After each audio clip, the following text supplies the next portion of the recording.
glitters is not gold. But yes, when I read that phrase in the story, I thought that really reminded me of my gran, because my childhood in South London was peppered with proverbs and sayings and idioms. Whenever there was a warning that you needed to heed or some advice that you needed to listen to, a Guyanese proverb would pop out of somebody's mouth. So for instance, I remember an occasion when my cousin and I we were quite young, we'd broken a vase, no, it was a lamp, sorry, and we were trying to fix it. And my grandmother is, to this day, still very, very patient. She just sat and watched us, and she just said, "You can't chew bone with gum." Which means, if you don't have the right tools or the expertise, you should just leave well alone. And more recently, when Donald Trump was elected to be president, I thought, I'll have a chat with my gran, find out, she's 80 odd, what does she think about this? Has she been even keeping up with the news? What's going on? So I tried to get her opinion, and she just listened to me and then turned to me and said, "Is money you love? Is money you crave? Is money gonna take you to your grave?" And that was it. That's what about Donald Trump to this day.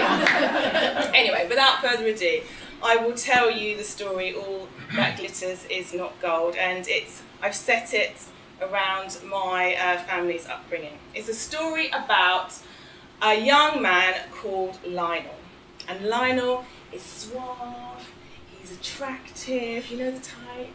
He's tall and towering like the Mora tree, and his skin is the deepest, darkest shade of midnight. Now Lionel was a traveller. He'd been travelling for months through villages, cities, countries, even across continents.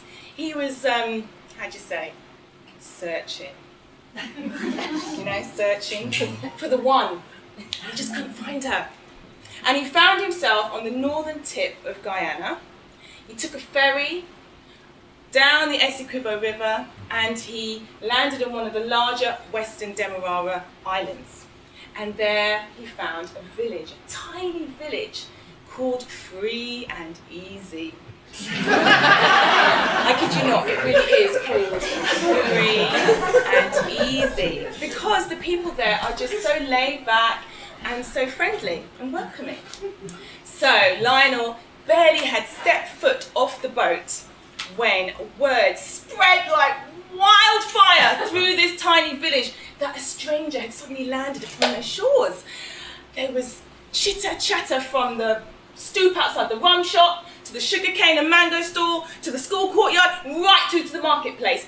Everybody was chatting and curious about this tall man with him long foot. Did you catch his gold bracelet? Did you see his leather-bound suitcase? Everyone was talking. And Lionel, the suave, attractive fellow, was just, trudging down the dirt track, making his way through the village, hoping to find somewhere to stay for the night. And as he walked past Alana's house. And Alana was just a local girl in the village, and she was sewing on her porch, and she was rocking back and forth, and she stopped.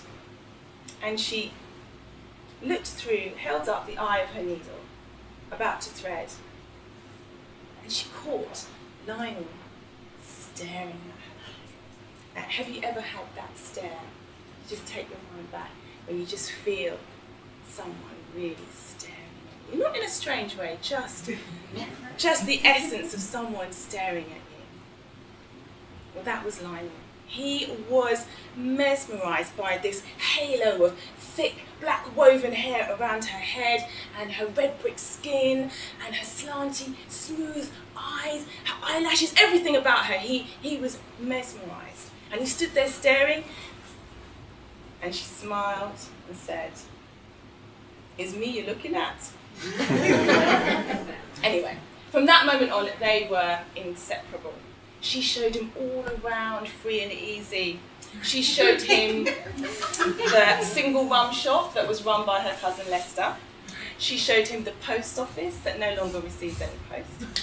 She showed him the cassava farmland that had been run by 3 generations of her family. And he in turn regaled her with stories, not just her, but the villagers at night. He would tell them all these wonderful stories of his travels, the countries he'd visited, the valleys, the mountains, his leather-bound cases from Marrakesh, his smart suit from Sukhumvit Road in Bangkok, and set against the backdrop of the crickets and the fireflies and the grass, everybody fell in love with him, including Alana, except for her family.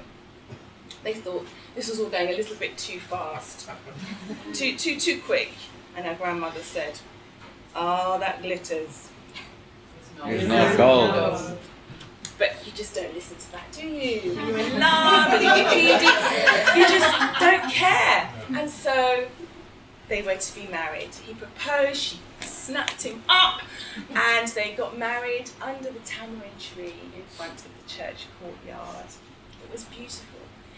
And he said to her, "Alana, come away with me. Let me take you home. Let me go take you through all the countries and islands that I have visited. Together we will travel. We will see the stars." You know how it goes. and they were in love, and so they set off. And they first hit Trinidad. And he said to Alana, "Okay, I've just got to give something back that I borrowed from a friend on the way over here." She said, "Okay, that's fine." And with that, he handed back his beautiful leather-bound cases from Marrakesh. And she didn't think anything of it. And so they carried on through Grenada, Barbados, and finally they hit Puerto Rico. And he turned to her again and said, "Oh, I've just got to give something back that I borrowed from a friend on the way over here."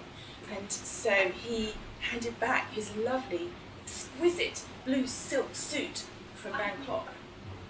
And she thought, "Oh, well, that's a bit of a shame, because he looked quite smart and handsome in that suit, but fair enough." And so they carried on around the islands, and they finally got to Haiti. And he said again to Alana, "Oh, I've just got to give back something that I borrowed from a friend on the way over here." And with that, he reached into his mouth and took out the single gold tooth cap and handed that back to her friend. Now, by now, she was getting a little bit concerned. But still, she said nothing. They were in love, they were on their honeymoon, and they carried on sailing around. But at every single island, at every single stop, Lionel gave something back that belonged to part of his body. Next, it was his hairpiece.